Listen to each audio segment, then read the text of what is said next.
Call आई थी? क्यों नहीं आएंगी? तकरीबन 1000 से ज्यादा कॉल्स की हैं, लेकिन मैंने एक भी रिसीव नहीं की। यार मैं से समझ चुकी हूँ और मुझे अंदाजा भी हो रहा है। मतलब ठीक है, लेकिन मुझे पता है कि मेरी उम्र ज्यादा होने वाली है, मतलब 30 होने वाली है अगले महीने। मुझे तो ऐसा लगता है कि वो मेरे नसीब में ही नहीं है। उसने तुमसे कहा है क्या? नहीं, उसने ऐसा तो नहीं कहा मुझसे, लेकिन उसने ये जरूर कहा है कि 2, 3, 4, 5 साल जितने भी हो उससे कम है जानने के लिए मुझे। तो इस बात से क्या जाहिर होता है यार?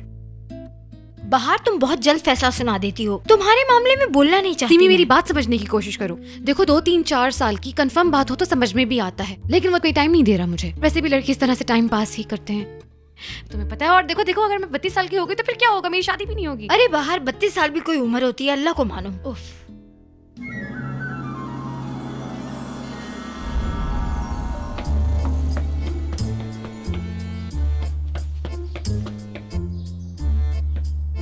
भाई एक दूसरे का हमेशा ख्याल रखना, ऐसा ना हो कहीं सिर्फ अंगूठी पहनाकर छोड़ दो। हाँ बता रही हूँ मैं, ऐसा नहीं करना एक दूसरे के साथ।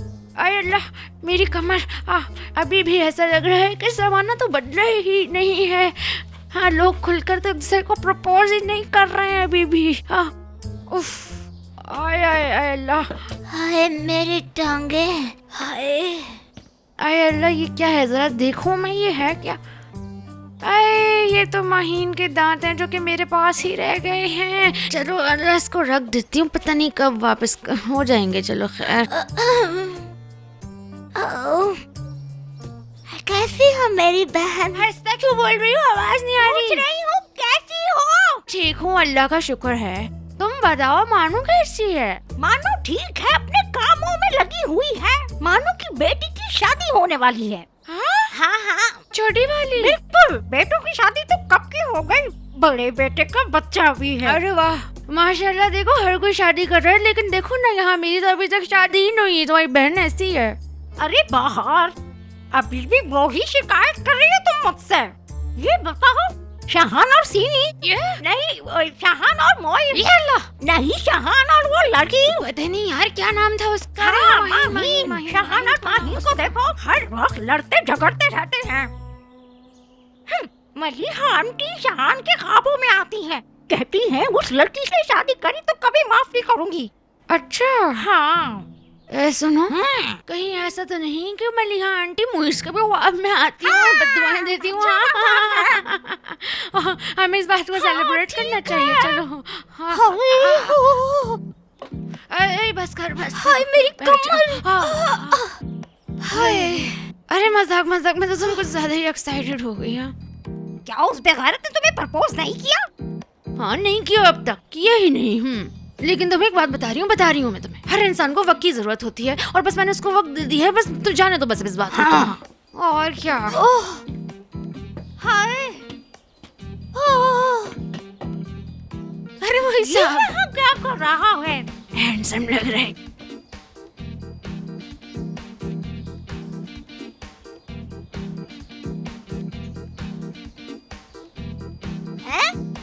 क्या निकाल रहा है?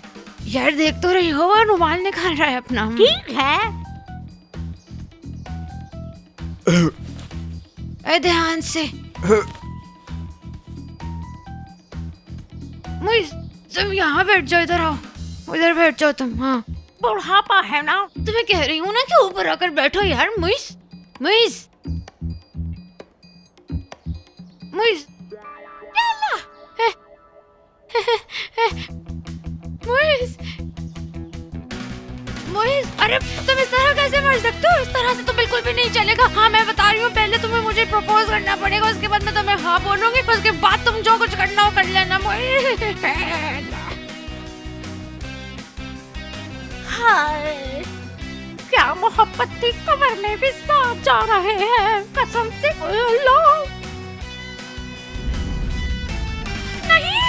नहीं नहीं नहीं, ऐसा बिल्कुल भी नहीं हो सकता है सीमी, मैं बता रही हूँ। बाहर आंटी शायद पागल हो गई हैं। हुआ क्या है? ठीक है, अपना काम करो, बाहर रिलैक्स हो जाओ प्लीज। रिलैक्स नहीं हो सकती। ज़ाहिरा तुम्हारे तो मजे हैं ना, शौहर तुमने बांध लिया, अपनी बेटी के अच्छे दामाद से शादी करवा दी है। मेरा क्या होगा? मर जाएंगे हम, मर जाएंगे यार, मिट्टी में मिल जाएंगे। तुम्हें पता है मिट्टी में मिलने के बाद इंसान गोबर बन जाता है, और गोबर बनने के बाद वो फूल बन जाता है, और फूल के बाद उस पर शहद की मक्खियां बैठ जाती हैं और हमारे जीन्स उन मक्खियों में चले जाएंगे। लेकिन मैं बता रही हूँ, मैं ऐसा बिल्कुल भी हरगिज नहीं होने दूंगी सीमी। मेरा दिमाग फट रहा है इस वक्त सब सोच सोच के कि क्या होगा। बहार, तुम्हें सब्र के इंजेक्शन लगाने की जरूरत है। देखो ये नहीं हो सकता। जरा मेरे साथ सब्र सब्र करने की जरूरत नहीं, मैं जो कह रही हूँ वो सच है। तुम समझती क्यों नहीं हो? मेरे ख्याल से तुम्हें क्या करना है तुम्हें पता है शायद। तुम्हें एक दफा मेरी बात मान लेनी चाहिए, उसके बाद अगर कुछ नहीं हुआ फिर हम तुम्हारे हिसाब से चलेंगे, ठीक है? हाँ ठीक है, मैं बात मान लेती हूँ तुम्हारी, लेकिन मुझसे अब इंतजार नहीं हो रहा। मुझ पे भरोसा तो करो एक दफा। ठीक है, कर तो रही हूँ। गुड। नहीं, वो नॉर्वे जाने से पहले की बात थी यार। एक लेबनानी लड़का था, तुम्हें याद है वो लगारी जो तुम्हारे बाद आया था? हाँ याद आ गया। हाँ, उसने मुझे भी कॉल की थी और कहा था कि वो इस्तांबुल आना चाहता है, मतलब मेरी मदद मांग रहा था। लेकिन 5 साल हो गए, उसका फोन नहीं आया दोबारा। हाँ सुनो ना, उसका भाई फिर नॉर्वे चला गया, वहाँ पर उसने एक छोटा सा रेस्टोरेंट खोला है।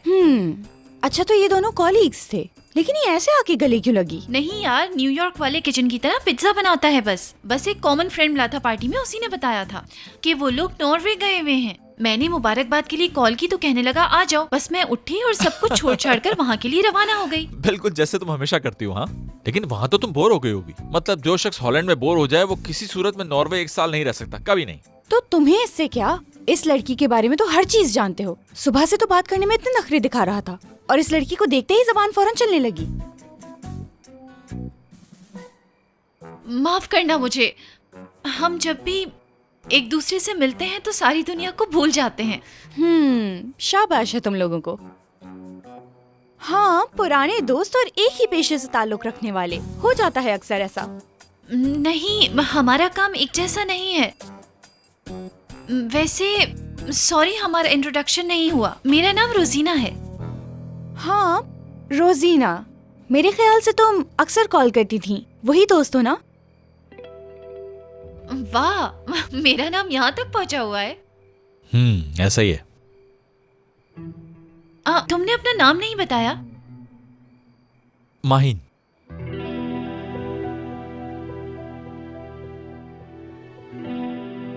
वाह, अच्छा नाम है। मिलकर खुशी हुई। मुझे भी।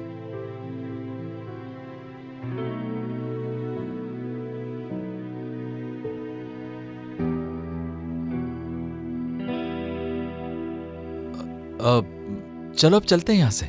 वैसे भी काफी दूर जाना है हम लोगों को। भला ये भी कोई नाम हुआ, रोजीना? कोई भी माँ बाप अपनी बेटी को ऐसा नाम कैसे दे सकते हैं? क्या किसी गार्डन में पैदा हुई थी?